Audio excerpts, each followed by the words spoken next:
At the end of the day, Kevin doesn't have to worry about what people are going to say about him wearing a dress because of the long line of dress-wearing people before him. So now we have Big Mama's house 1, 2, and 3. Yeah. I've never seen Medea in a pantsuit. I think she wears dresses. I didn't want to get with a white woman because I was scared she might have me running down the street like Jonathan Majors. There you go. Come on, Katt. Not because I didn't like white women. I think white women are as great as any other women. But I'm not gonna act like I'm not scared of them. I have a reason to be scared. You could be Kang the Conqueror, and they could take your rabbit ass down in 2 weekends. Do you really think all them warnings folks gave Shannon Sharpe about messing with them white women was just a coincidence? Nah, that was a signal. Katt Williams tried to school him first, then Monique came with the heat. Now Terrence Howard is speaking up. And right in front of us, Shannon's whole world looking like it's fallen apart. So what is it? Was he set up by that same Hollywood machine that's chewed up and spit out so many black men before him? Or was this just another case of a brother making the wrong move at the wrong time? Monique, Katt Williams. It's different now than when you and I. It's different, baby. I'm grateful I'm not 56 and trying. Are you trying to say? What you trying to say? I'm looking right at you. I know you looking at me. I ain't backing down. You better take your old ass and get somebody to love you. Damn, Mo. Now I'm looking right at y'all. Let me tell y'all what Shannon needs. Let me live my life. Let me tell you what my baby needs. He need him an old fat gal who can bake good cakes, make some smothered turkey wings, who gonna rub his feet at the nighttime, okay, and gonna have a sip of his cognac to make him feel better about himself when he come home at night. That's what Shannon need. You don't need no 26-year-old girl. You don't need no 36-year-old girl. I do. This is your auntie talking to you. Take your old and get you an old out there that can love you old. Let me break it down for y'all real clear. This is how the game work. Celebs, they got teams. We talkin' publicists, PR folks, agencies, managers, all of that. And these folks, they don't just work with 1 or 2 clients, nah. They movin' in every circle. Music, TV, fashion, sports. And guess what? They talk. They notice patterns, peep game, and share warnings behind the scenes. So when Monique and Katt Williams stood up and said, nah, bruh, don't go down that road messing with them young white women, they weren't being paranoid or stuck in the past. That was a real one's warning, a behind-the-curtain kind of alert. Because the industry don't just watch you when you get too bold, too loud, too black and proud. They punish you. They make examples. And it always seemed like it came out of nowhere, but trust, it didn't. Now look at Shannon. If this thing keeps spiraling, jail might be the next chapter. And now even he's saying black men are under attack. To my family, friends, supporters, and colleagues, I want to speak to you directly and from the heart. This is a shakedown. I'm going to be open, transparent, and defend myself because this isn't right. This is all being orchestrated by Tony Busby, who has targeted Jay-Z. Tony Busby targets black men, and I believe he's going to release a 30-second clip of a tape that tries to make me look guilty and play into every stereotype you could possibly imagine. That video should actually be 10 minutes or so. Hey Tony, instead of releasing your edit, put the whole video out. I don't have it, or I would myself. You know what happened, and you're trying to manipulate the media. The encounter in question took place during the day at her invitation, and now that appears to be a deliberate setup, coordinated by Gabby, also known as Carly on OnlyFans. Gabby and Tony Busby want $50 million. What they're getting is sued for defamation and trying to take me down. My career is all about real talk and honesty.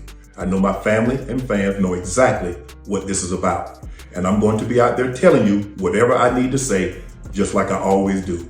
I love all you guys. Let's keep it real. Katt been shouting about this trap for years. This ain't new. He ain't just talking out the side of his mouth. He lived this mess. Since way back, Katt been saying Hollywood been setting up black men to fall, on purpose. Like back in 2013, when he chopped it up with Black Tree TV about his role in Scary Movie 5.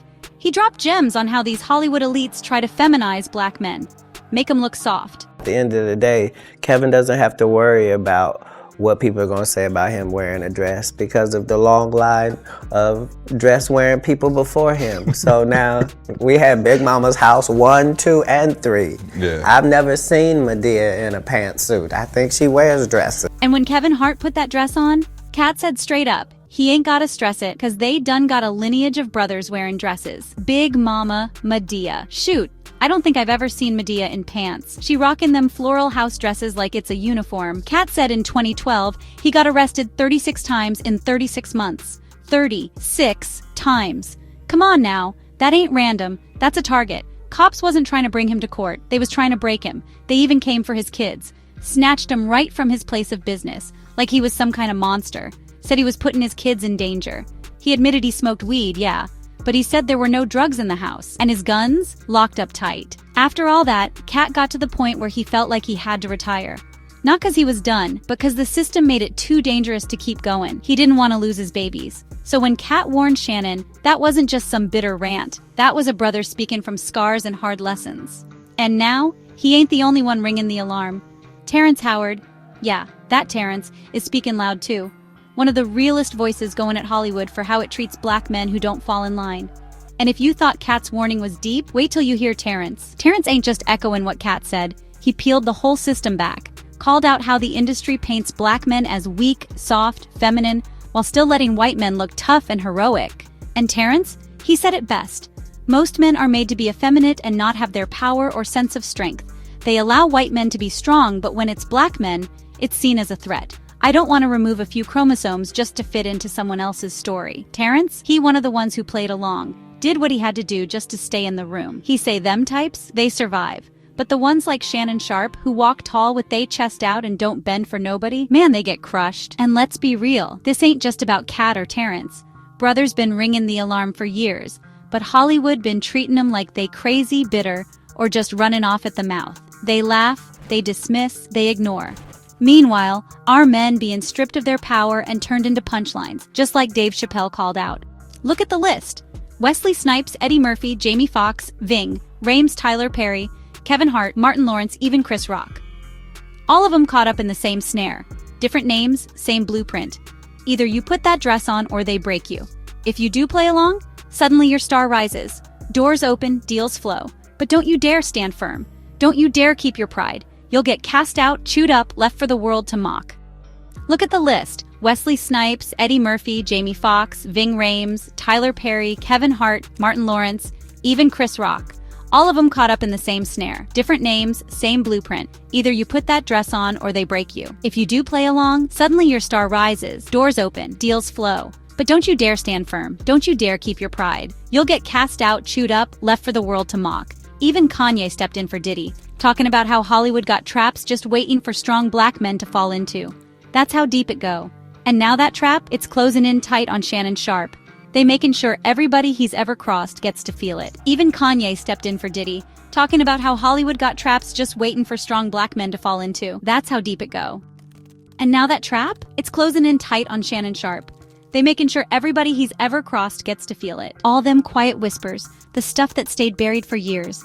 Now it's rising up like ghosts out of a grave. It's not looking good, not at all. Sources say that while Shannon was co-hosting Undisputed on FS1 from 2016 to 2023, he was accused of choking a female production assistant. No lawsuit ever saw the light of day in court, but word is, Fox Sports dropped hundreds of thousands on a hush-hush settlement to sweep it under the rug. Shannon's team tried to play it off, saying it was just some joking around, nothing serious, but then came more smoke.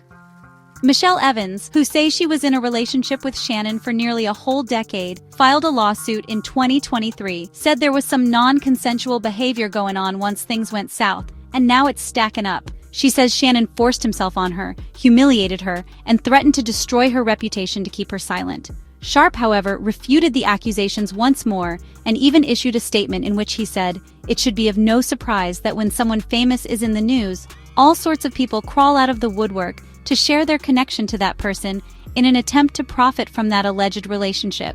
In many cases, those stories or accusations are nothing more than old news, fanciful exaggerations, or sometimes blatant misrepresentations of fact." Gabriel Azunaga's recent shocking lawsuit, in which he claimed that Shannon had repeatedly exploited her, is the catalyst for all of this.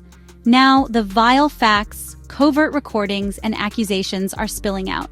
For his part, Shannon is disputing everything, claiming it was all agreed upon and characterizing it as a shakedown or blackmail. He added that the accused showed a heavily edited and secretly recorded video to support her narrative, while refusing to hand over the full version to Shannon Sharpe's legal team. They also pointed to explicit text messages allegedly sent by Gabriella that indicated enthusiastic consent and participation in fantasies, and that the evidence changed a clear picture. This was a consensual adult relationship that included role-playing, intimate language, and fantasy scenarios. To keep everything under wraps, Shannon even tried to slide Gabriella a $10 million settlement, but she wasn't having it. She turned it down. Now Shannon's saying she just like Michelle Evans, another woman trying to flip the script and come up off his name.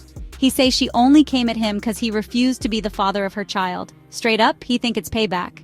Shannon insists he's been transparent from day one, said Gabriella knew exactly what it was. They had a 2-year, grown, consensual relationship. But according to him, once she realized he wasn't going to step up as a daddy, she flipped it and started pushing extortion moves. Even with all that, Shannon still offered a serious bag just to keep things private. Just like a lot of celebs do when folks come for him. But that ain't how it played out this time. Now, Shannon say he's stepping back from ESPN, not because he got fired, but because he need to handle his business. According to his latest statement, he plans to return for the 2025 football season. Said he's focusing on his family and clearing his name from what he calls a baseless accusation. But here's the real, it ain't even about whether they will bring Shannon down. It's about how hard they push him to try. Cause once you a strong black man, making noise, winning big, moving free, that industry machine don't like that. Not one bit. The moment you cross them invisible lines, the same system that clapped for you starts closing in like a vice. That love turns to silence. Then that silence turns to strategy. And now, some folks even saying Shannon might end up behind bars when it's all said and done. So the question stands, was Shannon Sharpe always set up for this fall from the jump, or did he just get too reckless with the power he had?